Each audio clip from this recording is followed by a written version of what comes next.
Hello and welcome to the Gooner Talk. Back again with you guys for another show, for another episode of the TGT podcast, where I'm joined by three fantastic people to discuss what has typically been a fairly miserable state of affairs this season. But sometimes, even in our darkest moments, Arsenal do offer us up a little gem to break down and talk about. And we certainly got that yesterday in quite a painful way for 90 minutes, just praying and hoping that we wouldn't concede, but we got it. And I'm here to talk about it with three fantastic people. I said, first of all, it's the man who's trying to emulate Marouane Fellaini's afro. It's Drew. How you doing, fella? This is what happens when you go 6 months without a haircut. Yeah, it's true. It is true. You realise that this is the main focus of the chat box now. This is what you've caused. This is what it's going to be. That was the risk I was willing to take, and I figured it was going to happen. So it is what it is at this point. Run with it. Oh yeah, we will. We will. Let's have support in the chat box for Drew's style today. Speaking of a man who knows his style with that moustache, it's Josh. How you doing, fella? Yeah, I'm good, thank you. I thought there'd be one way to try and take the attention away from Drew, or Drew to take the attention from me. Who knows? But people who watched the stream last night on ABW would have seen my moustache in all its glory. Well, there you go. So make sure you do, people, go check out Bergkamp Wonderland. Of course, I can see Danny in the chat box already. He's preying on you. He's following you around as feasibly as he possibly can. And finally, I'd be in my bushes if he could. And finally, making up our lineup, it's the man, the myth, the legend. It's Harry Simonier. How you doing, mate? I'm good, mate. Thank you for having me. Not too bad. Not too bad, especially after yesterday. I was going to say, you can't really complain too much when you go out and beat the champions. It is in a strange season of which things aren't going too well. But, of course, when these things are offered to you, you have to take them with both hands. So let's talk about it then. I want to go back in reverse order and start with you, Harry. Against Liverpool, were you expecting anything quite like what we got yesterday? I had a suspicion that Mikel Arteta was going to be a little bit cautious in his approach. I think that has been a bit of a common theme with Mikel Arteta, in the sense of, I think when everybody saw him arrive at the Emirates Stadium, they all thought, this guy's been working with Pep, which means he's going to come here and he's going to try and play this swashbuckling brand of football from the very off. But in actual fact, he's not done that. He's been very, very focused on making Arsenal a lot more defensively sound as a unit. I think he's succeeded in that to a degree. So I did expect Arsenal to be quite defensive. I didn't expect Arsenal to get all 3 points. And having watched the game, you've got to say that we were slightly fortunate to take all 3 points, considering the nature of the goals that we scored and the fact that Liverpool actually had 21 more attempts at goal than we did, which tells you all you need to know about the sort of the direction in which the traffic was going. So I didn't expect to get all 3 points. No, it was nervy. It was horrible to watch. But at the end of the day, when the opportunities presented themselves, Arsenal took them to their credit, and they showed fight and they showed organisation, and we should be pleased with that. Yeah, 100%. I think that it's the fact that we're taking our chances that you mentioned. That's been a huge criticism of the likes of Lacazette and Aubameyang as well, not taking the chances when they present themselves. And it was the complete opposite yesterday to sort of what we've seen, criticising the defending. We defended really, really well, not taking chances. And then we only get 3, I think it was, and we take 2 of them. So it is amazing how things turn so quickly. Josh, speaking of which, I mean, there were individual performances that we'll come on to in a bit. But we usually start off by talking about the decisions at the start of the game made by Arteta. And the lineup that he went for was kind of inspired by having this Manchester City game at the weekend. There were lots of changes. I didn't expect Reece Nelson to start. The back line was kind of fluid. At some moments, it was a back 4 with Tierney playing left back. At other moments, it was a back 5 with Tierney in the left centre back and Saka moving sort of rather from a left wing role to a left-sided wing back position. Were you surprised with how he decided to rest so many players in a game in this sort of, not necessarily magnitude, because the season's kind of gone in the league. There's very slim chance we get to Europe. But were you surprised at the decisions that Arteta made? Yeah, I wasn't entirely sure how he was going to approach the game. It's kind of, he was asked pre-game and in press conferences running up to this game of which game do you kind of go for? Do you go for this Liverpool game, or do you go all guns blazing into Man City? Because what's more realistic for your opportunities to get into Europe? And I think realistically, before the game, we were all saying probably not going to get 3 points here, irrespective of what team we put out. And I think Arteta's kind of looked at it, and we saw the performances from the game prior that the likes of Mustafi desperately needed a rest. He just looked completely out of sorts and back to the Mustafi we knew and loathed prior to lockdown and prior to Arteta coming in. So yeah, to see some of those changes come in, I think it was like a breath of fresh air for most of that team. And yeah, just really interesting tactically to see what Saka was doing, because yeah, as you say, the kind of hybrid of him dropping into either being, 2 banks of 4 or just kind of dropping into a back 5 was just great. Great to watch. Yeah, I mean, fluidity is something that we've kind of talked about on the show a lot, and talked about how we need to change and adapt based upon the game's asking, not stay so rigidly to the system that we start out with. And it seemed that Arsenal did that really well. Drew, sorry, I keep calling you Drew. I meant to call you Fellaini. I'm going to stop. I promise. I will stop. But I mean, who out of that game sort of yesterday really stood out as not necessarily some that we've expected good performances from, like Martinez, like Xhaka, but was there anyone in that side that really stood out for you that maybe hasn't really been at it over the last few weeks? I think the way Lacazette played for me was incredibly important.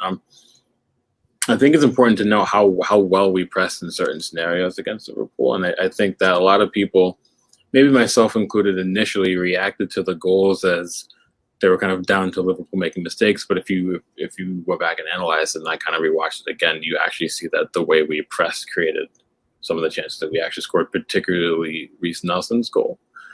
If you look at the angle Nelson pressed Alisson with, and Lacazette read the only option that Alisson thought he had, and the way he pressed that channel quickly to regain possession, that actually created that goal. That wasn't a Liverpool mistake as much as it was us pressing incredibly well and organized. And that's not something that you really saw under Emery, who was a manager that used to tout himself as, I want to play a high press.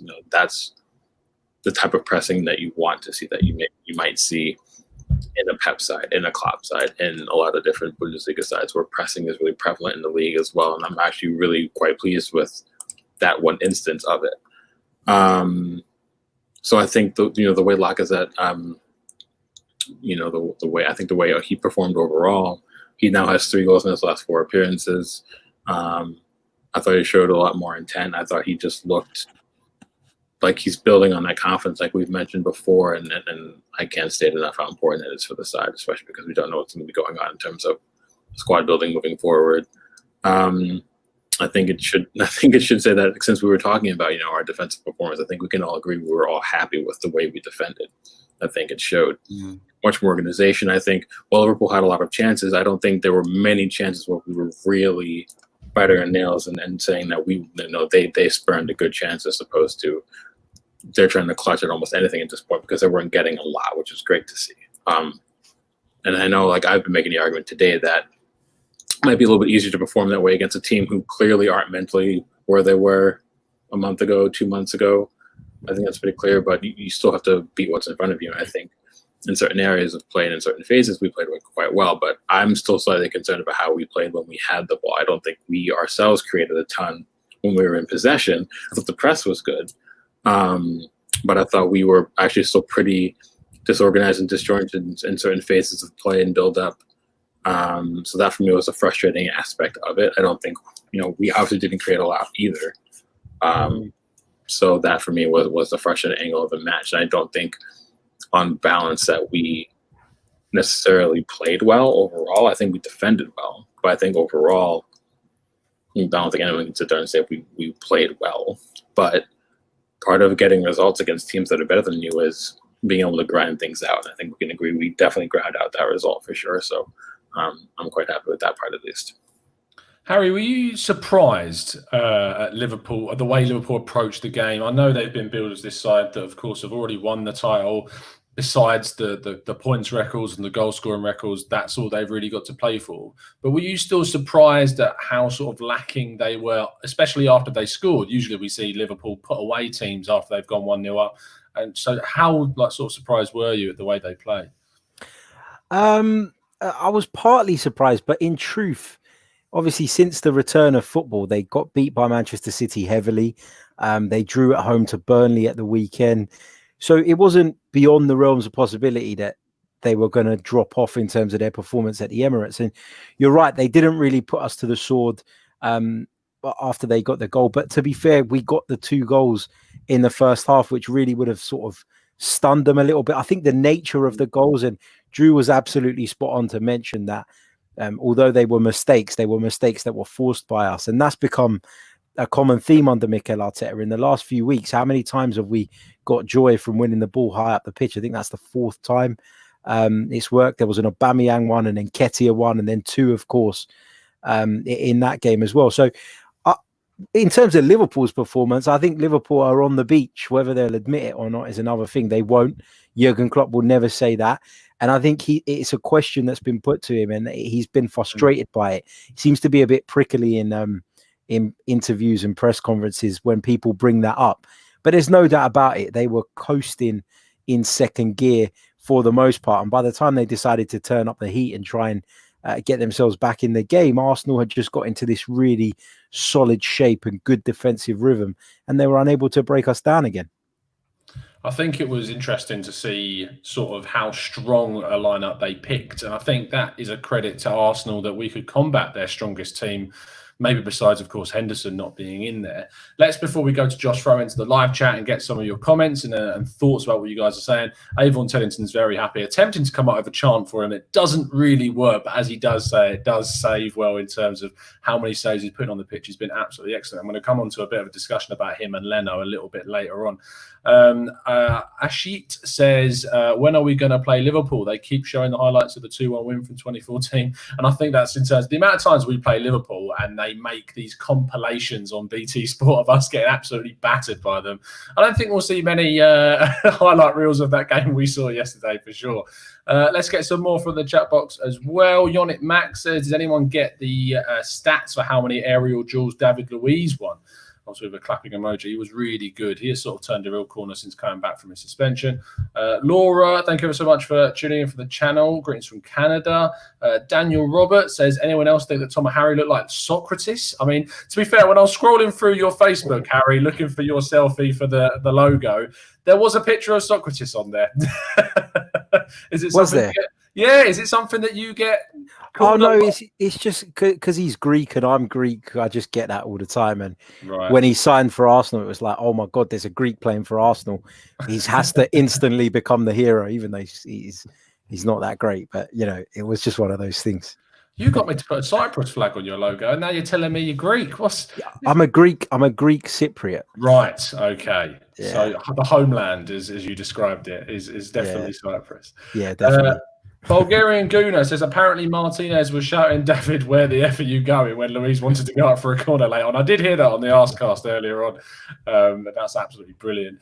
Josh, let's sort of stick on this goalkeeper situation because it's an interesting one. And I was listening to the Arsecast Extra with James and Andrew earlier on today. And one of the things they were discussing was a lot of questions came in about if and when Leno comes back. Firstly, who do you play? And secondly, if someone came in with a decent bid for one of the 2 keepers, how attractive would that be right now? I think on the last point, it depends on what our general financial situation is. Ideally, trying to find, Arsenal have been looking for a decent goalkeeper for 10 or 15 seasons. And, it's a bit like buses. We've now got 2 along at once, just waiting for them. So, yeah, in terms of when Leno comes back, I think I want to slightly caveat Martinez's role. He's been superb for us, but I think as a whole defensively we've got a lot better, although we're letting how many attempts was it? It was 21 22 attempts that I lost count. Yeah, exactly. It was 24 overall. Yeah, I know. I was taking my socks off at some point to start counting them up. It was ridiculous, but how many were on target? It was less than 10. I think it was 7 in the end. I certainly saw a stat, it was about 5. So although, Liverpool are having loads of shots, they're just flying over the bar, and any goalkeeper, even stick me in goal, I'll be fine. If you're not going to hit them on target, I don't need to do anything with them. But for generally, Martinez, how's he going to cope having Leno behind him? That's the other thing. At the moment, it's Matt Macy that's behind him, and we know Matt Macy isn't going to push him for a starting role. He knows he's got that secure until Leno's back. When Leno is back, how's he going to cope with having the pressure back on him? Is that where he's going to try a bit too hard in certain situations? We saw after, 11 minutes in the game with Firmino, and he just takes a little bit too long on the ball. And he just, we were fortunate with that, to be honest. Firmino hasn't been able to score at all this season. And I was trying to find an appropriate analogy for that one, and I came up short. I was like, no, I'm on someone else's channel. I can't make something I'd say. But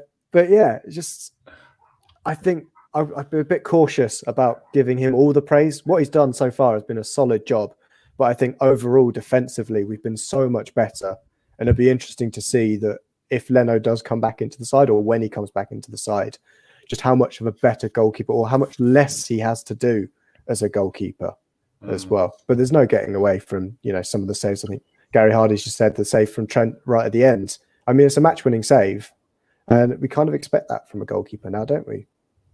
See, I always love that Josh and I love each other, but we always disagree more than we actually agree. So this is going to be one of those moments where Josh and I are going to inevitably disagree.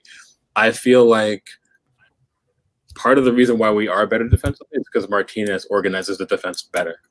He has to take some of the credit for that. And one of the things that I spoke to everybody about, and when it became clear we were getting Leno from Leverkusen, is that while he's an excellent shot stopper, we can't dispute that. His distribution is good. We also can't dispute that. But one of his two major drawbacks as a keeper was his ability to control and command a back four in terms of organization. That was a huge struggle, and he needed a lot of help from his center backs in doing that.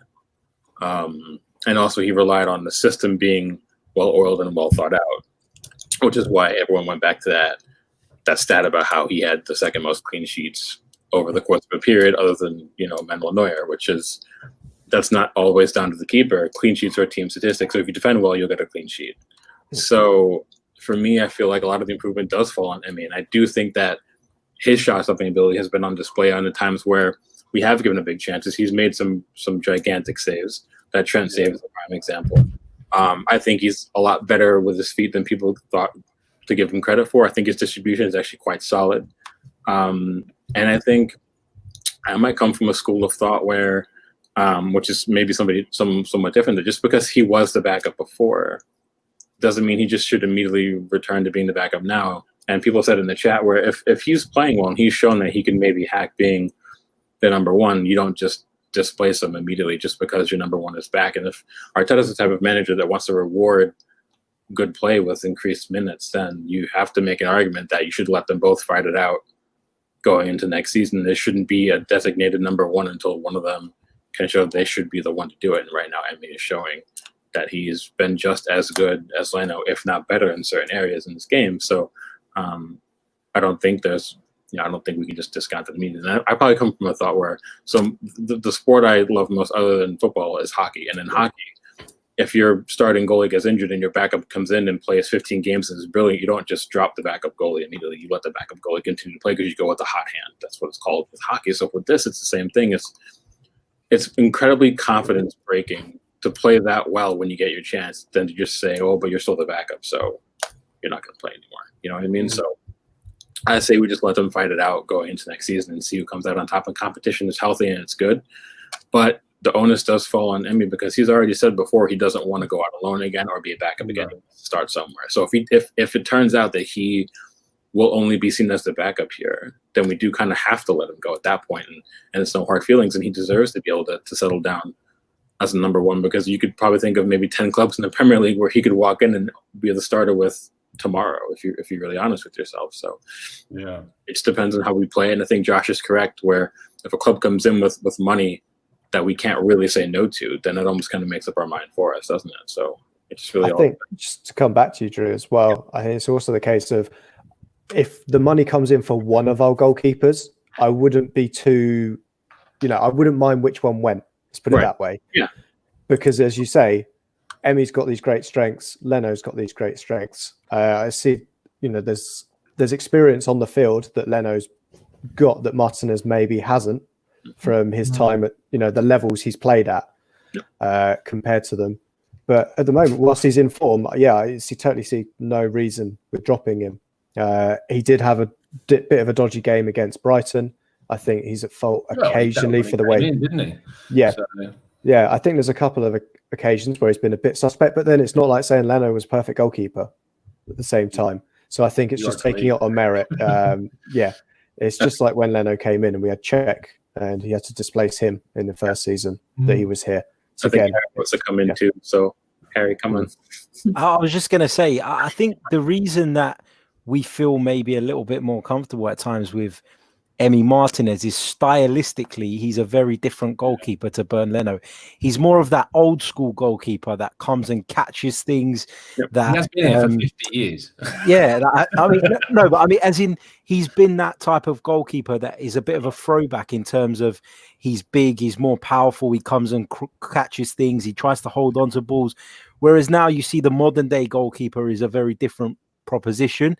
And I think if you're putting them in categories, Bernd Leno is certainly more of a modern day goalkeeper than Martinez.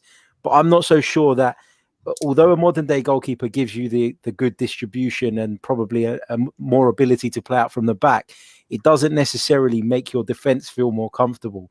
And it is kind of like Martinez has come in. And I just think in terms of the way he goes about his business, I just think he makes people feel more comfortable because of his style, rather than because he's a much better goalkeeper than Leno or vice versa. I just think stylistically they're very, very different.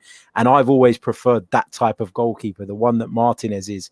And I think that if I was a centre-half, I'd prefer to have that behind me than the on the edge of his box, comfortable with the ball at his feet, not necessarily going to come off his line much when a ball comes into the box type keeper like Leno is.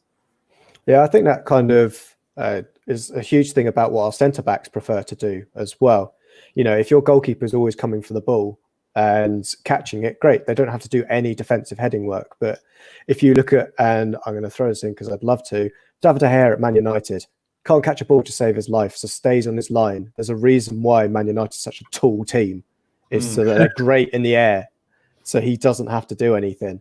And I think that's the same with Arsenal. Whilst we don't really know which centre-back pairing we're going for at the moment, we're probably safer going with a goalkeeper that's good aerially. Leno, he's a bit nervous with some crosses and he'll tend to punch them instead. If you get a punch on target and we break with a counter-attack, great. But I can see what you say about Martinez, and I think we know it's a position and a part of the field we need to improve is our centre-backs, and finding a goalkeeper that complements our centre-backs is absolutely key. Let's look ahead then, and sort of look at what this does for us in terms of the table before we look ahead to Manchester City, because Arsenal's likelihood of achieving European football was slim after, of course, the Spurs loss. And it's weird because if you'd have said to me that from Wolves, Leicester, Spurs, and Liverpool, Arsenal were going to pick up 7 points, I would have been like, considering the situation we've been in, especially after Brighton and Manchester City, I probably would have said, wow, that's actually fairly impressive. And you probably would have thought those 6 points were going to come from probably the two teams that we didn't manage to pick up 3 points in, which is quite surprising. So now we're in a situation where there's 6 points. So I was tweeting me this earlier, saying there's 6 points separating, I think it's 6th and, of course, or is it 5th and where we are? Something ridiculous. I think there's 7 points now separating. Or there was 6 separating 5th and 9th. Of course, Manchester United are currently playing now.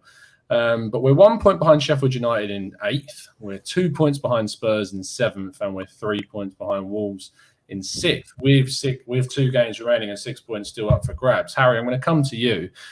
Has this ultimately given us more hope? But do you think there's any realistic chance still of achieving a Europa League spot through the league qualification? There's definitely a chance, because I think, if I'm not mistaken, we may end up seeing the 7th place go to Europa League as well. Unless we win the FA Cup, yeah. Yeah, unless we win the FA Cup. So Tottenham are only 2 points ahead of us. Our goal difference is about, I think there's about 3 or 4 goals in it. So it's not impossible. 3 goals. But look, if you had said after the Spurs game that we were going to be in this position, Wolves dropped a massive couple of points last night. Arsenal picked up 3 points that in reality nobody really expected them to get. So of course there's a chance. I'm wary of getting into that thing where we start to believe again and then we get disappointed. I think I've said it since the Premier League restarted. The remainder of this season has been about Arsenal trying to embed some of what Mikel Arteta's looking to do, and it's about Arsenal improving, and I want to see improvements week on week, and I'm trying not to get too bogged down in what that means in terms of the table, but there is a chance, and because there is a chance, we're inevitably gonna probably end up disappointed somehow. But yeah, it's there. We got to play for it. It is there. Yeah, it is there, and it's a case of you just can only play what's in front of you. And if we got 6 points from Watford, and I mean, arguably of all the teams that are going for this place, we've got the easiest last 2 games. There's teams that have still got to play, other teams from the top 4 and the top 6 that really could go anywhere. Sheffield United, we were pointed out to by some fantastic people in a live chat that sort of Sheffield United held these European qualification spots in their hands because they played so many teams around them and they've picked up so many points against them. Of course, they played Leicester today. And I was pleased that Leicester won because it drops Sheffield United back into sort of the realms of reaching them, and of course also pushes Manchester United away from a possible top 4 spot, which is also always a good thing. So there's a lot still to play for sure.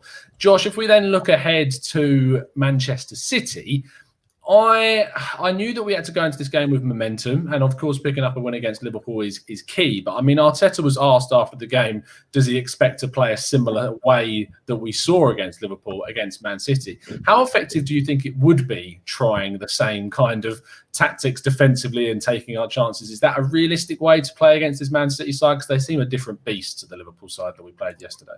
Yeah, I mean, Man City have got quality all over the field. It's not just, this Liverpool side is very, I don't want to say the title winners are very one-dimensional, but it is get the ball to their fullbacks and they will create something for them. And we saw that where they kind of reverted to type, and that last 15, 20 minutes or so was just watching Robertson and Alexander-Arnold cross it to each other just across the box. So I think with this Man City side, we saw who they rested as well. We saw the likes of Kevin De Bruyne not play at all. Gabriel Jesus is in a great run of form.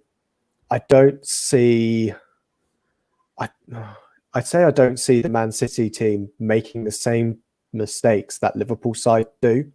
I don't think Pep would kind of allow it in the same way, especially as this game does have something riding on it for us and for them as well. In terms of what Liverpool had riding on that game, it was getting to 101 points. I think they could beat that target, but it wasn't like they were going for being invincible or anything else. There was no real carrot to this kind of game for them. But for Man City, I'm not sure how we approach it, to be honest. I think in a similar way with the 2 banks of 4, but I think we've got to see us a lot better in transition. Like when we saw Watford beat Man City, and when Watford also did the number on Liverpool, it was all about Sarr and how he broke down the side. And we've got to see something from someone like Pepe. He's meant to be the king of a counter-attack. We haven't really seen it from him. But if we can get him and Aubameyang on the break, going at that Man City defence, and we know how high Ederson can be out of his box, I think there's an opportunity for us, but I'm not, I'm the same as I was Liverpool pre-game, to be honest. I'm not too hopeful, but stranger things have happened. We've beaten great Man City sides before against all of the odds. Yeah, we have. And the last time we were in a semi-final in the FA Cup, we beat a very, very good Manchester City side. So it can't be forgotten. And also, Drew, this Man City team is fallible. Of course, they beat Bournemouth yesterday. I think it was yesterday 2-1. And obviously Bournemouth seemed like they could be coming back towards the end of that game. They were beaten by Southampton, and then they obviously go to Brighton and absolutely smash them. But it depends on the day, doesn't it? It's an FA Cup semi-final. It really depends completely on who turns up the better side. And typically Arsenal have a decent record in this competition at this stage of the game in recent years. So how confident are you on a scale of 1 to, yes, we're going to win? So how confident are we? You always ask me the confident questions. I think you're expecting me to be slightly on the pessimistic end of things rather than the positive end of things. But Never. for me, a lot of it's going to really depend on how we're set up. And one of the key ways to get at City, someone kind of mentioned in the chat, is that you have to get at the defense. But to get at the defense, you have to make sure that you catch City off balance. If you let City get back into shape and then start pressing, you're not going to be able to break them down. You have to be far more in the mind frame of wanting to hit them on the break than trying to also control possession. Because if you try to get into a possession fight, City will win every day of the week. And they have the ability, much like how Pep had Barcelona playing and Bayern in some of the years and moments when he was there as well, as they have the uncanny ability to switch from possession to counterattack and back to possession whenever they feel like it. That's how well they're trained and how well they understand their system. We're not there yet. So it almost might be one of those same scenarios that Harry mentioned very much in the beginning, where a lot of the fans assume that by getting Pep, you were going to get, maybe like by getting Arteta, rather, you're going to get maybe Pep's younger brother. And I don't think that's the case. I think Arteta has shown that he's, from the outset, going to be a little bit more tactically flexible in terms of he wants to set his team up to look to counter his opponent while also maximizing things that we can do when we're in possession. And I think he'll be able to look at it and say, City, much like Liverpool, rely on marauding wingbacks. They rely on someone like Kevin De Bruyne to play through the middle. So there are gaps to be found, but you have to be able to look at that through the run of play and pick out the gap and immediately attack that gap. And that's one thing where I think we still struggle. We still struggle with identifying the openings that have either been left there for us or the ones that we ourselves have actually created through how we have transitioned from defense to attack. So for me, it's hard to answer that question. I think we have a chance, absolutely. I don't think it's a foregone conclusion. I think City do have weaknesses, and I think we've certainly seen them this year, which is why they're so far off the top of the table. I think, there's no two ways about it. You could say that Liverpool, by and large, have been exceptional, but City have definitely been far below the standard that Pep would have been setting, and then the players probably have set for themselves. So I think they're there for the taking, but I think a lot of the onus has to also be on us. This can't be a match we go into and say, we're just going to give the chances that City might give us. That we have to be able to fashion our own, and it might have to be a bit of a throwback performance from us as to where we might have to be okay with, sitting and trying to hit people on the break. And people do forget that the Invincibles in a lot of parts did play counterattacking football. It wasn't just the silky, always connect 50 passes and undress your defenders before you scored a goal. A lot of times it was Vieira won the ball, played a 40-yard long ball to Henry, who scored a goal, or something similar. And we might have to do something like that against City. So it's tough to say, but I would say I'm right down the middle because I think it can go. I genuinely think it can go either way. I think we have a chance to win, but I also think, like everybody else does, there's also an easy chance that if City turn up and they're in the mood, then we can get absolutely slapped. So I think it depends.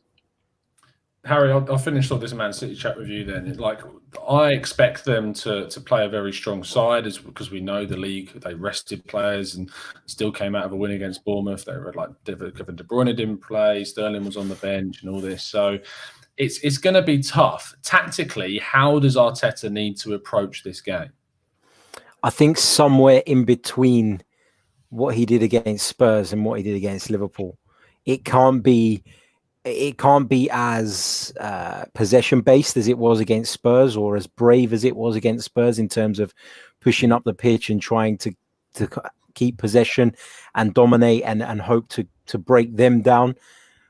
But if you sit as deep as we did against Liverpool, then I believe that Manchester City actually are more equipped to break you down in that situation than Liverpool are, in the sense of the likes of Kevin De Bruyne can put a pass on somebody's foot. He can think outside the boxes. They've got players able to shoot from the edge of the box. They've just got everything. It's a controversial opinion, but in terms of ability, I would say that they have more of it than Liverpool do. They just haven't been as efficient this season. I don't think that's controversial at all, though. I hate to interject.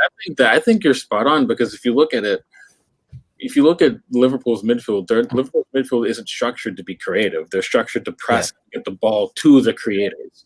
City have people who do that, but they also have Kevin De Bruyne, so the players who can break a side down. And you can think back, Harry, I'm sure, to like Pep's Barcelona, where they were excellent pressing, but if you sat deep against Barca, they still found a way to exactly. And you saw that with City when they were at their best last season, where it didn't matter. You could throw 20 bodies on top of the box, and they would still find a way to get the cutback in the end that ended in a goal, right? So I would Yeah. agree with you. I think City are more well equipped to deal with a lower block that some teams might want to deploy. I didn't mean to interrupt, but I was just going to say, No, that's fine. I think we all agree with you that City are actually more well equipped to deal with that sitting deep kind of low block. So yeah. Yeah, they absolutely are. And the thing is, like you were saying, you want to beat that initial press at the front and get onto their defense, but maybe Arsenal going to have to adapt in the sense of going a little bit longer. You know, we've seen on occasions that David Luiz, for example, has picked out Aubameyang on the left flank or somebody on the right flank. Maybe that's going to have to be a bit more of an approach. Maybe we're going to have to try and invite the press a little bit and then look to switch it and go that little bit longer from time to time. But there are risks involved in that, as you've seen with this Arsenal side.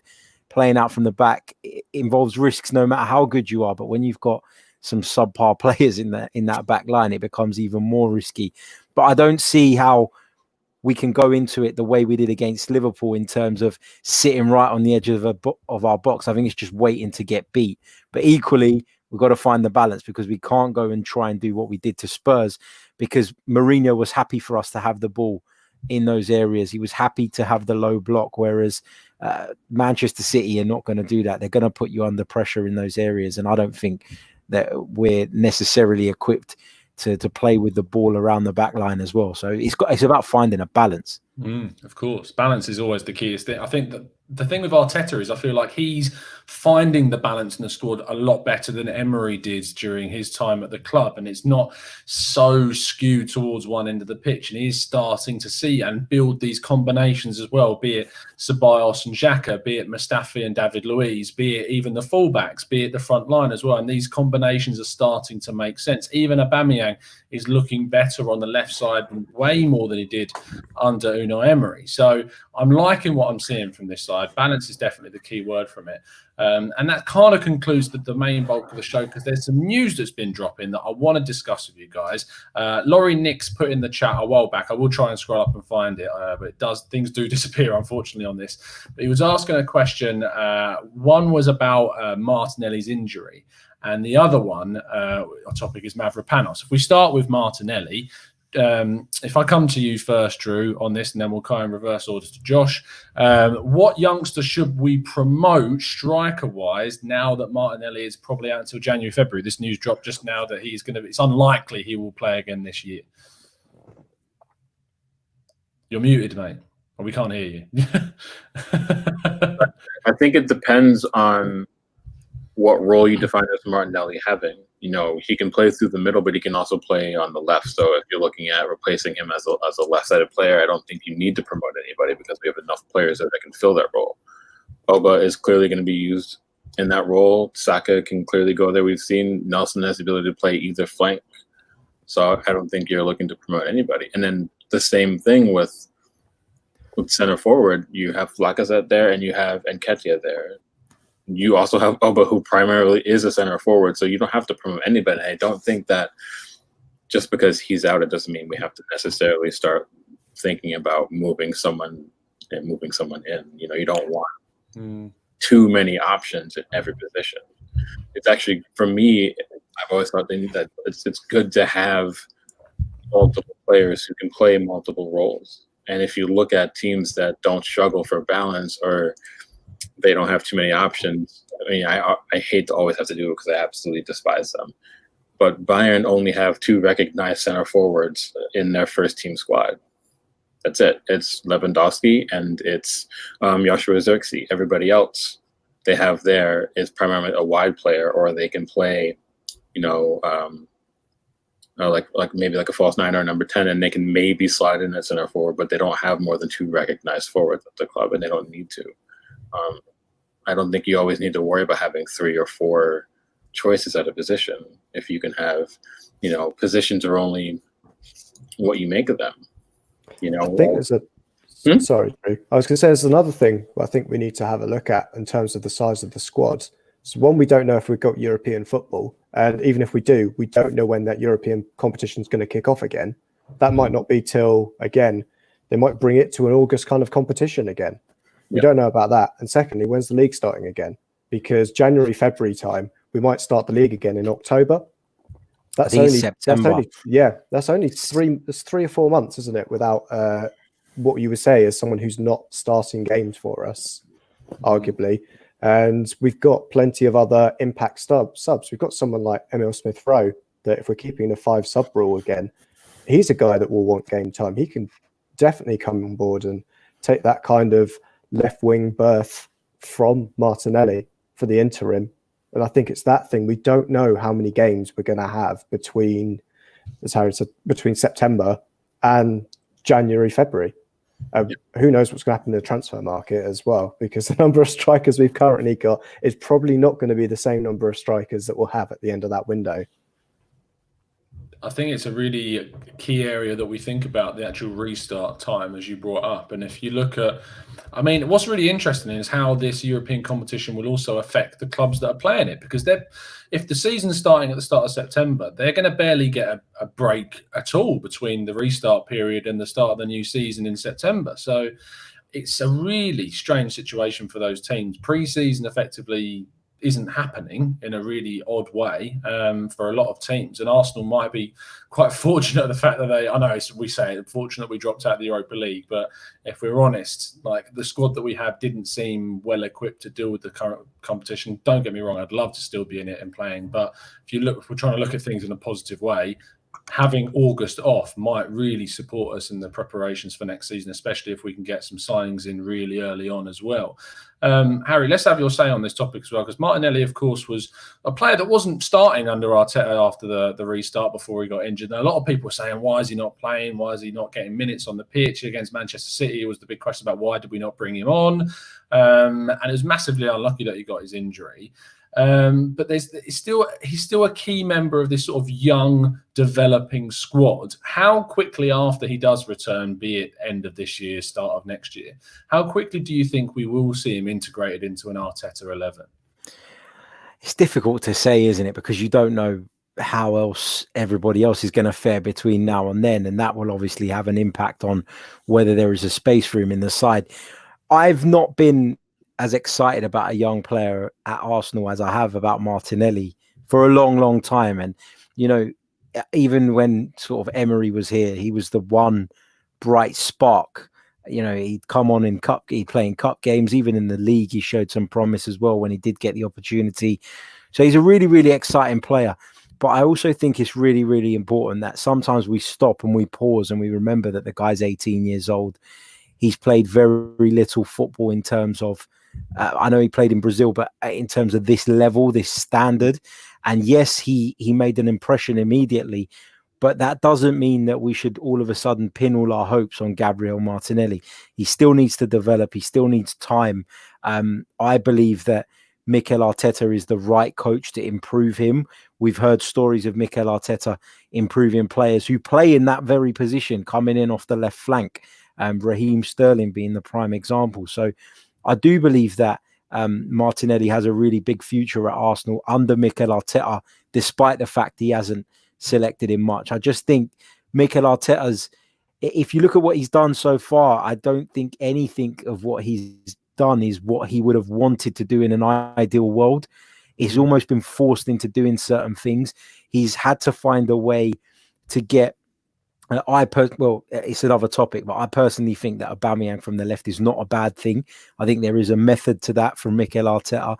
And I just think that Gabriel Martinelli's just been unfortunate that as a sort of slightly to the left-sided forward, Aubameyang seems to have that role nailed down at the moment, and he's our best player. So you're not going to get much of a sniff. No, of course not. And I think that it kind of links into the Aubameyang contract talks, and we were bringing up on the show the other day. If Aubameyang does sign this supposed 3-year deal that could be being offered to him, it gives, for me, the perfect amount of time for the likes of Nketiah, Martinelli to develop. And towards the end of that 3-year deal, whether Aubameyang's still at anywhere near the top of his game when he's turning 34 towards the end of the deal, that these players can do the transition of taking over from him as more developed and as more experienced players. So I think that you look at the long term, there is definitely a path for these young guys, which if you looked at Arsenal 5, 7, 8, 9, 10 years ago, the path to the first team from such a young age wasn't anywhere near as visible. So I think that's certainly something that Arteta and Emery, to give him credit, has begun to implement into the squad. Let's look at the other news then, Drew, and that's Mavropanos signing a new contract and then moving to Stuttgart on loan because Sven Mislintat only knows 3 players, according to Josh. So I've been given credit. He knows 10 at least. So what are your thoughts on the move, Drew? And well, I think it turns out we were all right to lose Sven Mislintat in the end, weren't we? Because we've already got Mavropanos. He's his only client, right? That's ridiculous. No, I think the move makes total sense. He's going to be at a club where he's going to play. I'm not a massive fan about a lot of Stuttgart's center back options. I think he showed at Nuremberg, what he's completely capable of. I think he might not necessarily start the first couple of matches, but once he settles at that club, I think he'll be a first choice option. And they play a back 3 quite often, so there's total room for him in the starting 11. I think it's a good acid test for him. A lot of people were talking about his form in the second division, and same thing with Osetutu about his time at Bochum and how he was playing. And my counter argument was always, it's great, but it's still the second division. Nuremberg. Bundesliga is a much bigger test. If he passes that test, the fact that we extended him shows that there still might be a path for him after next season when both David Luiz is out of contract and Socrates is hopefully gone. That leaves 2 holes that still need to be plugged that don't require us spending money to do it. And I know, as per usual, talking about Upamecano, but I don't think that's going to happen in December simply because we have so many center backs at the club. And I don't know how easy it's going to be to shift those center backs out of the club as well. And next summer, if we can save money for another area by making sure we're bringing in a player who has gotten good minutes in competitive leagues and he's shown improvement and he gives us a lot of what we are currently missing in a center back, that it makes complete sense for us to, as you said before, structure so we're giving a pathway to younger players to leave the door open to making it at the club. And I think we can all agree that we haven't seen that at Arsenal for quite a while. So I'm a big fan of it. And also, for what it's worth, if he does well at Stuttgart and they have the funds to make it a permanent move, then we could easily also cash in on that. So it leaves multiple options for us to negotiate, which is good. We're not tied to any one thing happening over another, which is what you need. You need wiggle room to handle the situation as it comes to you. So I think we're handling it as best we could. It's good for him to be getting, or that he will be getting, minutes at a club who will have ambitions to want to stay up in the Bundesliga and try to establish themselves. So I think it works for all parties involved. And it also, more importantly, it works for him because it gives him the notion that he's still progressing his career as well, not just languishing here and not just sitting in, a second division. He's going to get minutes at, in a top 3 league in the world for a club who are bigger than what they've been playing with, over the last 6, 7, 8 years. So, yeah. There's a question from Mike Hernandez, who is a member and, of course, came on the show on our members' show the other week. Josh, he says, is Arsenal loaning him out because they believe he'll be good enough to play for us or because they think his value will go up with the possibility to sell him at the end of that loan deal? It's a great thing. I think they're hedging their bets because both of them, I think, are things that could potentially happen. I think, as Drew's just alluded to, we have got an absolute dearth of centre-backs and some we can't shift as easily as others. And someone's come in for Mavropanos, and I think it makes sense at this point in time that, we don't know what's going on with Socrates. Hopefully, Sven will go through his dossier, very short book, find Socrates and go, I need another centre-back and take him off to Stuttgart. But, we've got this all day. I know, right? Ever since you've woken up as well, I think. I know. I must have started about 3 p.m. our time. Yeah. But yeah, I think in terms of we know the 3 centre backs we're talking about that we want out of the club first and foremost, and then we've got the likes of Callum Chambers are in there. Rob Holding, I think, really interesting point on Rob Holding was he was playing right centre back for most of that game. He came through at Bolton as left centre back, played for England left centre back with Callum Chambers next to him. And that's a huge thing that I think that's why we've not seen him for 3 weeks, is because Arteta's trying to transition him. We know how much Arteta says he wants a left-footed player at left centre-back in his defence. That basically means, Rob Holding, sorry, mate, you're right-footed and you play in left centre-back. You're not going to play in your preferred position. Either move over to the side, or unfortunately, if you want to continue playing in there, you're going to have to go. And we've seen him transition over. So I think that's a sign that he's going to stick there. William Saliba's coming in as well. Let's not forget, we've got another centre-back coming into the club. So I think it just makes complete sense that we keep these guys here. And who knows, at the end of next season, we might go, right, okay, we've got to cut our losses on Chambers, got to cut our losses on maybe Holding.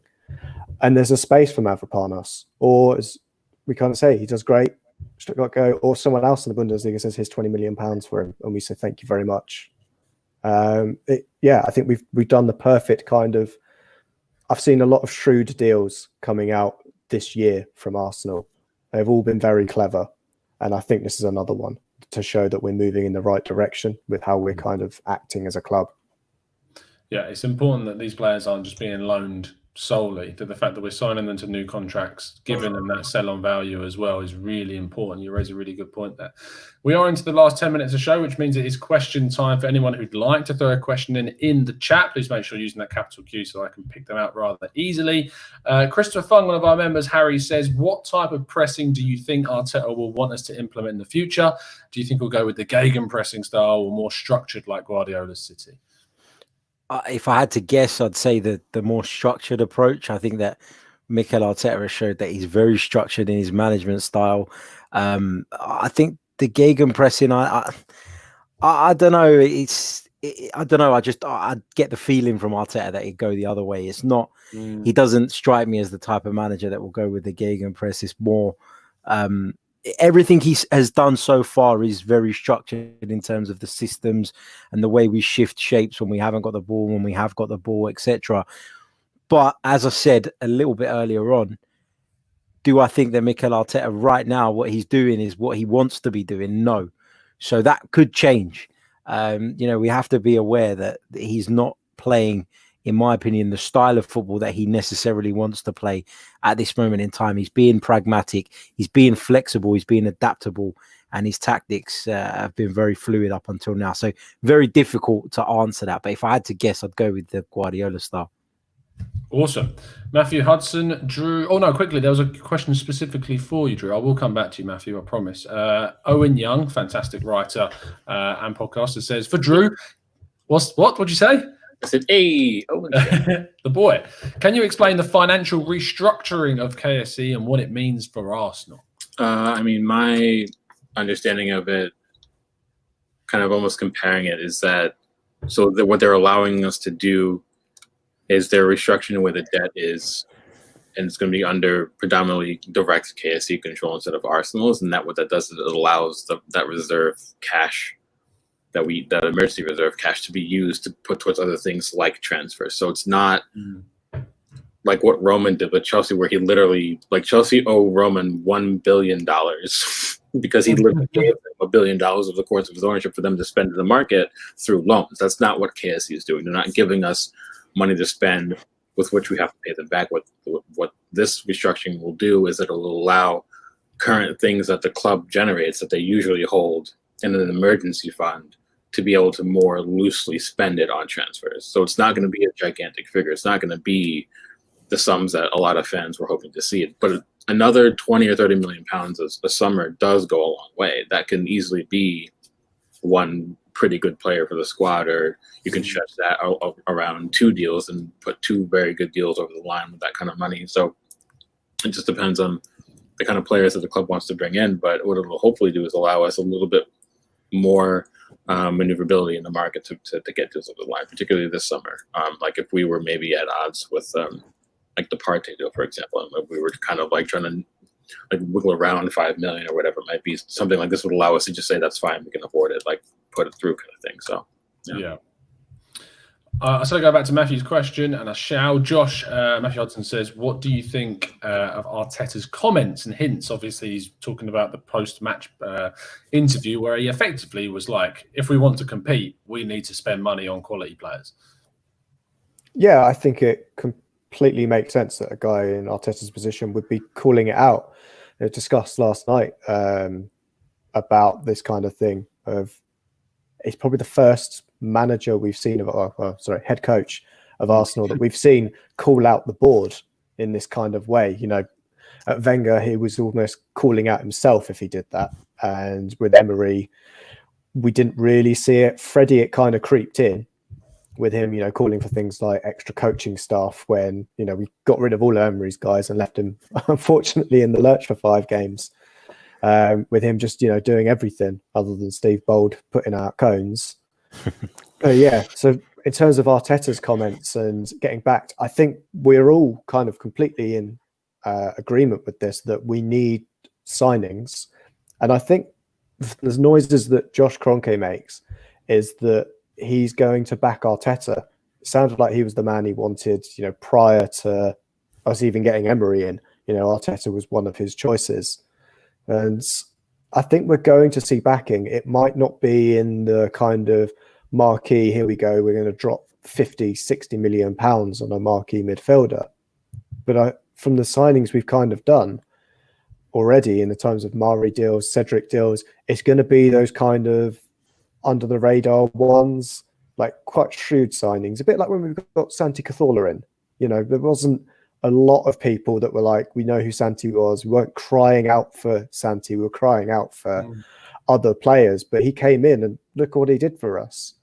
And I think it's those kind of deals that we'll be going after. There's plenty of value in the market. It's one of the fortunate things we've got from an unfortunate position we're in.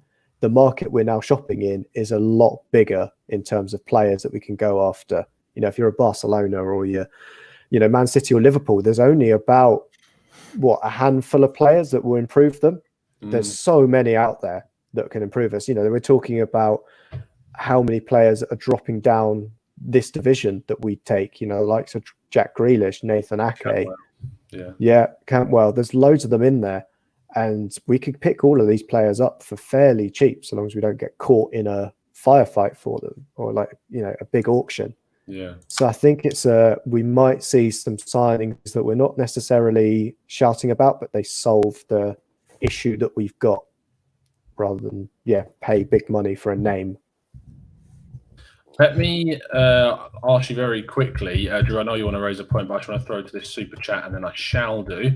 I want to throw this to each of you because it's quite an entertaining question from Arian, who says, if in football we were able to add one more position, meaning that there was 12 men on the pitch, what position would you add? I'm going to start off by saying a second goalkeeper because that's the only way that Arsenal are going to keep a clean sheet more often. Although Martinez is playing like 2 keepers at the moment, so who knows? But that's my shout. Drew, I'm coming to you first, mate, because I like putting you under pressure, son. What added position would you add to make it 12 men on the pitch? The issue with this question is that's not how my brain operates. When I hear a 12th man, I'm thinking, 9, this is not correct. The way my brain works is that if I hear 12 men, I'm going to want to think about, does that mean the pitch size is going to be extended or not? Because to add 2 extra players on the pitch means you have less space. That's how my brain works. So to answer that question, if I had the way of thinking, it's not right. You've got to think outside the box. If I had to answer that question, I'd probably also go with keeper, because if you had any ability to just reduce the amount of goals you're letting up, why wouldn't you take that opportunity? So yeah, that makes the most logical sense. Awesome. Harry? I'd add another centre back from an Arsenal perspective. Yeah. Because we're so calamitous in that area. Yeah, exactly. Why not? Josh? I'd take like a free roaming midfielder, but not a creative one, a destructive one. A headless but basically just not a Guendouzi, but someone that just basically sits on like a Kevin De Bruyne or a Eden Hazard, just marks them out of the game. That's all they do. You're basically saying, right, I'm getting rid of that player. I don't really need I don't need a 12th player on the field, but I do want to kind of eradicate one of theirs. And I'd do that, basically. I'd just mark someone out of the game. I love that question, mostly because it just irritated Drew. And I'm not irritated though. Gooner says it perfectly. Like, we ask us we answer the questions here. Brilliant stuff. You've got to get out. Have I said you've really attached yourself. Loving the Bundesliga doesn't mean you need to think that way, Drew. You've got to escape. You've got to be fluid, mate. There's a reason why my favorite toy as a kid was Legos and not like He-Man or something. They're Danish, so you know. Structure Structuring creative things, yeah. Right. So go for your question. Yeah. So I know that Harry. Sometimes my frustration is always like hypercritical of KSE, but I think that comes from a good place, not a bad place. And I think Josh alluded to it, and some people in the chat as well have said it. And Tom, you brought it up originally that it's been rumored or proven that Josh's first choice was Arteta the whole time. It wasn't Emery. And if you look across what Josh has done with the Colorado Avalanche and the Denver Nuggets and LA Rams, to a certain extent, his preference was going for younger coaches, younger managers. So I think that you can easily make that connection. And so you could say, well, maybe that shows that we're making progress. And if Josh is the one to lead things forward and stands very loosely involved, if not involved at all, my question for Harry is, does that make you feel a little bit better? Because Arsenal is directly in Josh's portfolio, not Stan's. So this is really, Arsenal is really being headed up by Josh. It just happens to be his father's company. But Josh is the one that is really making decisions. So for you, does that make you feel better? Or do you, what, and if it doesn't, what more do you need to see to be a bit more confident? Although I do think you're a little bit more confident than you were, say, a year ago. I think a year ago you were ready to burn the whole place down. But I think now you're a bit more. It seems like you're a bit more willing to kind of see where everything lands. And I think you've seen some positive things. So my question to you is, what more do you want to see, particularly? Like, where do you think we're still struggling?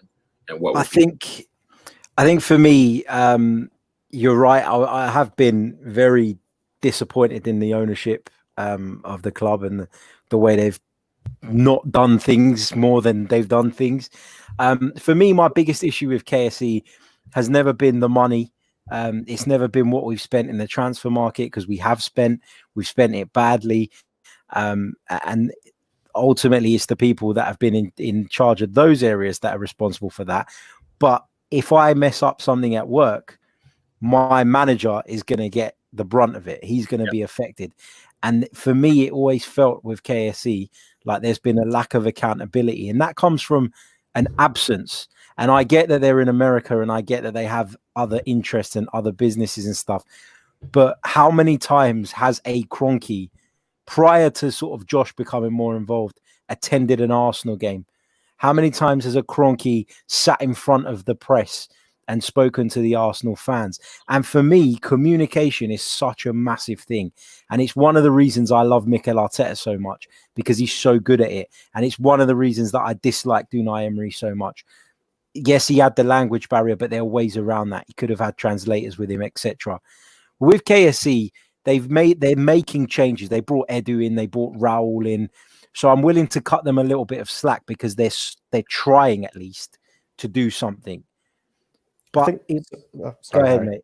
Sorry, I was just going to say, in terms of owners that speak to the press, if anybody could tell me the last time the owner of Tottenham Hotspur, it's not Daniel Levy, has spoken to the press, Joe Lewis, who lives in Barbados, has ever spoken to the press, I'd be amazed. Roman Abramovich, completely silent. To be fair, he's not allowed in the country anymore. But the Glazers, again, the only time they come out is to fight fires, and they haven't. I can't think the last time they've spoken either, because they have the kind of single figure of Ed Woodward or David Gill previously that would speak for them. And I think we're at that kind of size of club where your owner is generally very quiet. I think it's only in in the Bundesliga where you see owners that are a bit more vocal, because they've got, the 50 plus one. Because the fans have direct ownership in clubs in Bundesliga, so the fans are going to be way more demanding of getting that vocal and in-your-face presence about the other half of the ownership. They have an incredible vested interest. And just jumping on the back of that real fast, the measuring stick that we all like to measure ourselves by is the Liverpool rebuild, and FSG. John Henry does not go to Liverpool matches ever at any point. The last time he went to one was the Champions League final, and I don't think he's been to a single one this season, or the season they won Champions League.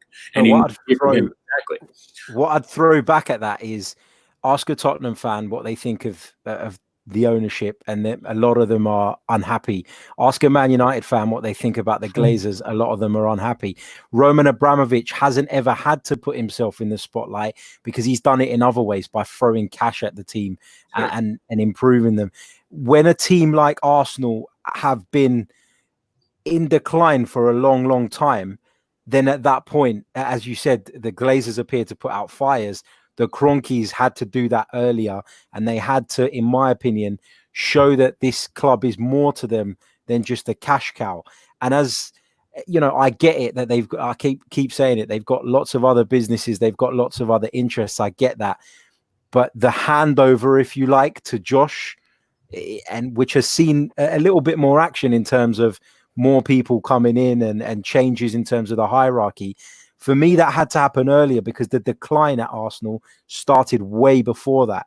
And I absolutely adored Arsene Wenger. I love him. He's a legend, and I'll never say a bad word about him anymore, especially now he's gone and there's no more sort of in the moment anger. But that should have been put to an end prior to where it shouldn't have got to that point. And it got to that point because the people owning the club were just so passive. And for me, like I said, it's never been about they don't spend enough money or anything like that. I get it. It's a business. That's the way business works. And to be fair, Arsenal have spent money over the years. It's always been that absence for me.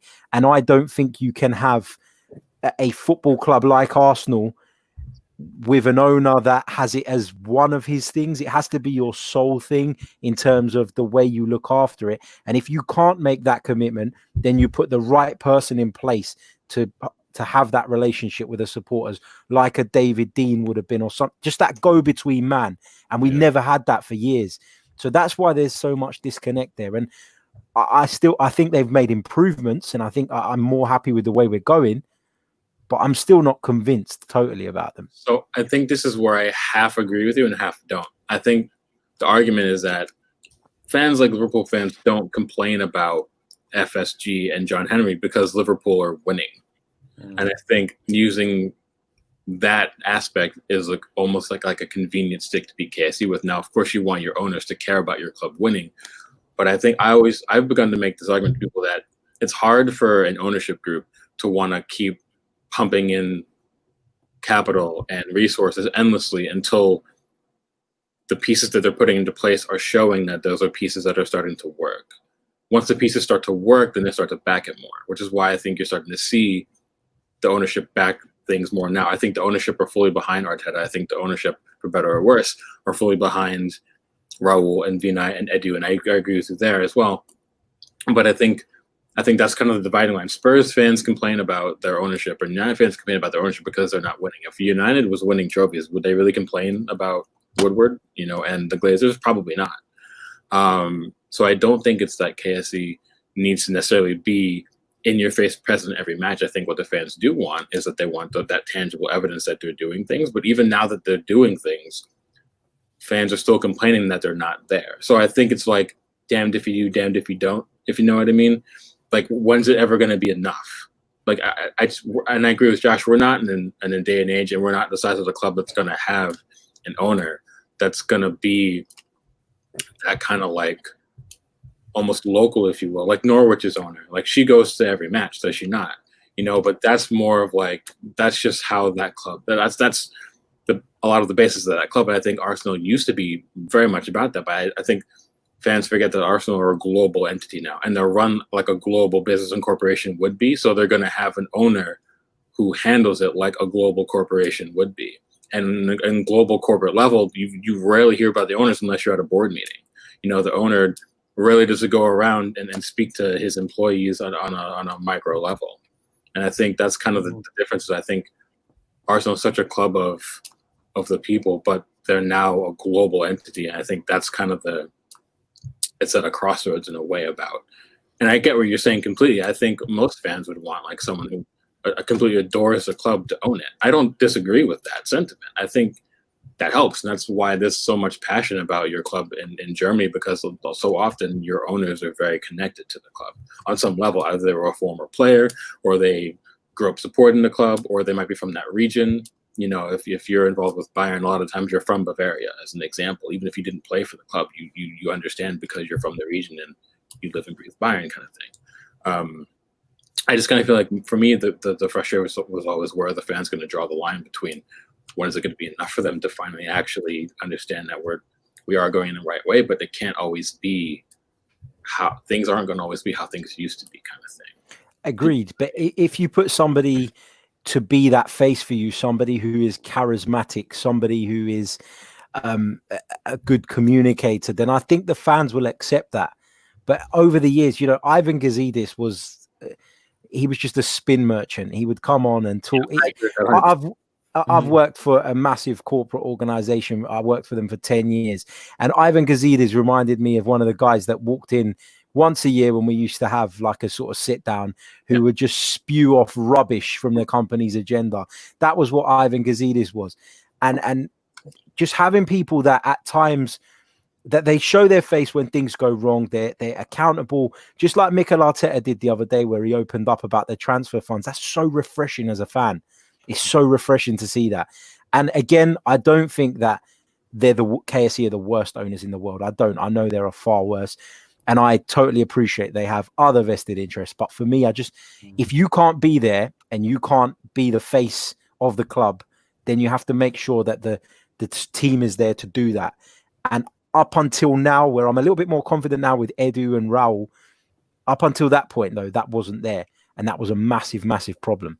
So yeah, I kind of get where you're coming from. Sorry, cutting on you. So if I heard you right, for you, it's more about, if they're not going to be present, make sure you have the right people who are present. Simple. Agreed. Yeah. And in that way, I think we all agree. So that's fair enough. Yeah. I say, like Edu's at the every game now, and he's technical director. I think we've seen the kind of Husfami, Ralston, Vinny are all at every game. That kind of director team are all present at every game. We see them. But I think I can kind of get where you're coming from, Harry, because I remember discussing with Drew privately. It's the problem with kind of Drew and I's argument is the big thing we need to kind of, as proof, is we need time for this kind of change to happen. The Cronkies, we can say they've been involved with Arsenal for 15 years. They haven't owned Arsenal for 15 years. It's been, 18, 20 months now since they've owned us fully. And it's looking at that kind of transition. And I can't say that I've got more faith, I think, than other fans, because I'm a fan of the Rams and I've seen what they've done there as kind of the transition from, I've got to remember his name now, basically to Sean McVay. That transition there, you can see similarities with what they've done with Arteta. But it needs time. And whilst we can kind of try and convince you, I am completely, understanding of we haven't had that time yet to be completely win you over to this, because we haven't done it in the same way that, you just came in and we threw money left, right and center. Eventually something will stick. I was discussing earlier with some of the signings that Man City made during the time when they were throwing money around. Boney for £20 million, Jovetic, £26 million, just the strikers they went through when they were just chucking money everywhere. And now they've built this kind of model. Even if we say, they kind of broke FFP and all those bits and pieces, their highest record signing isn't over 50 million. It's still only, is it Rodri last season or it was Sane before then? Yeah, Rodri last season. Yeah. They're not big spenders. They've changed, they're kind of dampened down from just throwing money at the problem. And even Liverpool as well. Yeah, anyone. Liverpool are still on a profit, aren't they? Because they're just raking it in from Coutinho and Suarez sales. Yeah, of course. And Chelsea pretty much break even because of their sales and with their transfer ban as well. They break even. It's just, I completely take Harry's point, and I get that the communication thing is key. And I was genuinely, and it boiled down to, it was like during the week DU movement, which, to be honest, if I'm speaking genuinely honest about it, I don't like the movement anywhere near as I did when it, in sort of its inception. Agreed. It's just become a popularity parade now, it's a selfish movement, and it's just, I want to be the person that did something, and not actually about what's good for everyone. But in terms of like that communication we got from Josh, I liked it. And what I didn't like was that when Josh did come out, I didn't see any sort of admittance and praise for Josh coming out and speaking, even when he did the David Ornstein interview more recently as well. There has been an increased communication, I feel, from Josh specifically, never from Stan. You don't. But I think that what Josh was saying about that is key, is that you don't really see these big tycoons at the top of the club speaking all that often. But the other side is what Harry was saying, that having the go-between and having that good line of connection so the fans are aware what's going on, so that when it comes to something like an AGM, that there isn't just this sort of poster child being where it was to Chips Keswick just saying silly things at AGMs and not really saying anything at all. But it's important that the communication improves. I think that having a structure in place now rather than it being just us and Wenger has definitely, it sort of improved things in the vision of what we want to do, but the actual sort of the substance that we've seen, and as Harry was talking about with the players that we are signing and the choices that we're making in the transfer market, are not marrying up to the vision and what we're being told is the long-term aim. If we want the long-term aim to improve, to be in the Champions League, then you need to sign the right players for the right price, of the right age profile and the right position. And with all those things combined, it's very difficult to do that. But if you have the right people within the club finding those players, that suddenly becomes a lot easier. And unfortunately, we come full circle and talk about Sven Mislintat. Losing someone like him was such a big mistake from the club, that you arguably had the greatest scout in Europe currently, even though he only knows about 10 players. But let me go. But no, I think it's been a really good chat about that. And honestly, I wasn't keen to wrap things up, Drew, and my face was not showing a person that wanted to wrap things up. And it was funny because Georgia always goes to me, he's like, when are you going to be done? I'm like, well, usually the podcast run for about an hour. And then she's like, okay, who's on? I'm like, Drew's on. Oh, yeah, Drew's on. We're not going to be going for an hour. It's going to be at least an hour. But yeah, no, it's been an absolute pleasure to speak to all of you. Drew, it's been a pleasure as always, mate, because, I mean, you know, you just extend our time on the podcast, which is good for the listeners, and we appreciate that. And and of course, you've also joined us with a new flourish in your hair, and I'm liking the look. I think it's not flourish. I didn't feel like wearing a beanie today, and I. So as soon as anyone changes their fashion, remember when I started wearing a hat for like 3 weeks? It became the biggest thing. An entire account got made called Tom's Hat in the chat. It became a thing, and that's what happens. People made Leroy Sané jokes, so I'm here for it. Yusuf Poulsen, that's fine. Yeah, I think my Fellaini one was bad. Sané is a lot better. I think that's a much better one. Correct. So I'll take that one. What are you up to anyway, Drew? Tell people where they can find you and what you're going to be presenting. You can find me at FM Lair on Twitter. Still writing at Your Arsenal and Get German Football News. I also just started writing at Bundesliga Fanatic. So there you go. Welcome. Tom was like, "Oh, they're adding new writers. Drew should probably apply to it." And I did, and then they were like, "Yeah." And you got it. So there you go. There you go. It's just about who you know, what you know. Josh, it was really nice to speak to you again. It's been an absolute age since we have, for whatever reason. But it's good to obviously see things going on with ABW as well and things going on there. So let people know where they can find you and what you're going to be up to. Yeah, well, they can find me at Josh the Human 23, where I will be no doubt tweeting some bollocks. Who knows? I don't know what I talked about this week. Or they can find me on ABW. I'm doing most of the live shows, I think, for the rest of the season. I am going to try and show people when I asked you for a picture. There were some great ones. There's no good photos of me on the internet. This one specifically, I liked a lot. That was my favourite. If anybody does know me on Facebook, please don't find me on Facebook. That is my Facebook profile picture at the moment. The other one you sent me, I can't share because it's not safe for work. So no, it's basically the photo I sent to all my mates of after I shaved all my beard off and was left with this moustache. But I'd just done it, so I was just in the bathroom, not wearing a shirt. But that's what you get from ABW. You get absolute class because Danny sent everybody worse.